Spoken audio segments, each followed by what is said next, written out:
I am citizen journalist Chan Lilian, and I'm at this quaint village called Kampung Buah Pala in Bukit Gelugor, Penang, or known as High Chaparral. Flowering bushes, water springs from wells, cattle thread for their milk, and 65 Indian families living in this kampong may soon give way to new metro project called the Oasis.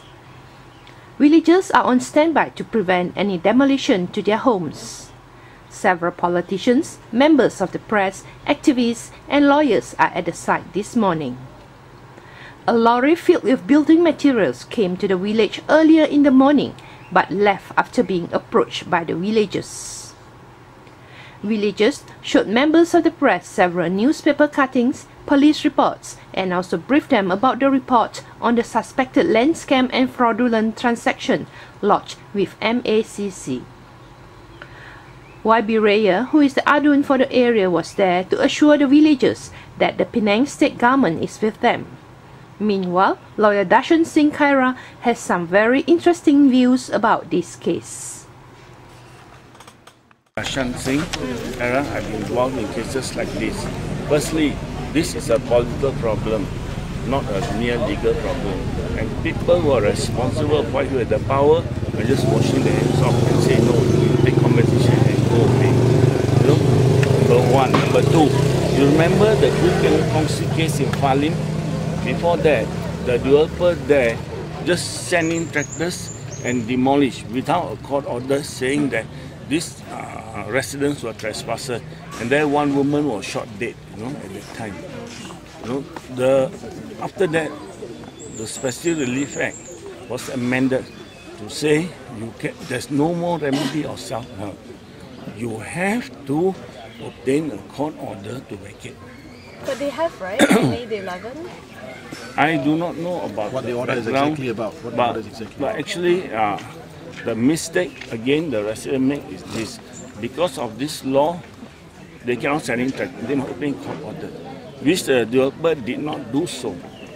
That's one. Number two, the developer should have sued the residents individually and obtain a court order, saying that look, they are trespassers, all that, obtain judgment, which they didn't do.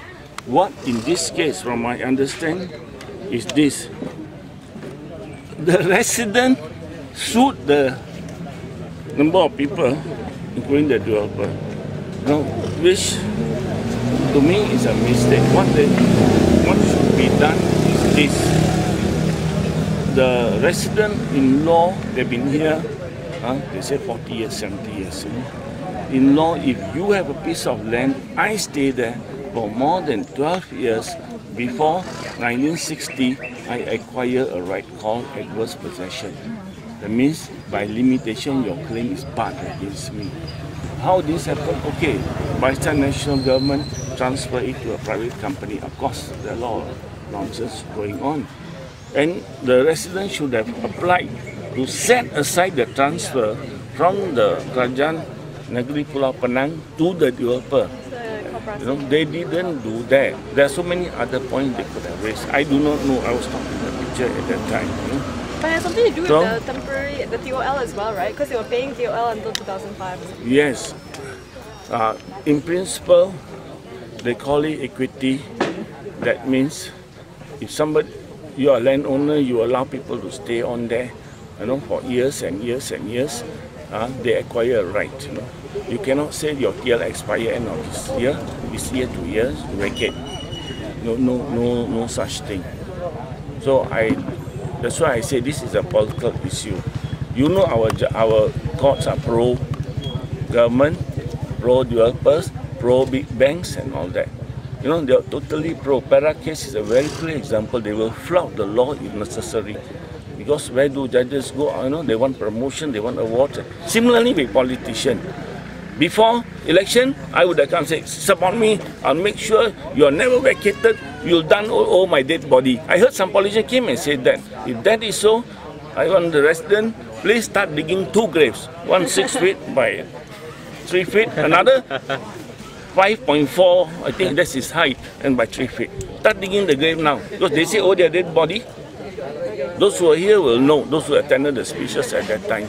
Okay. So, No, coming to this, so it's no more question of legality. And if state government is in power, they want to help you, they can. But they will say, no, no, no. You know, there's a court proceeding which is pro, sure they're pro-government, including the Penang state government. And the attitude of judges is this: you all are stopping development. Look around you, beautiful houses. You all are shacks, shanties, quarters. So I saw. That's the attitude. That's the attitude of the judges and including the government. That you all are stopping development. So what do you expect? What do you expect?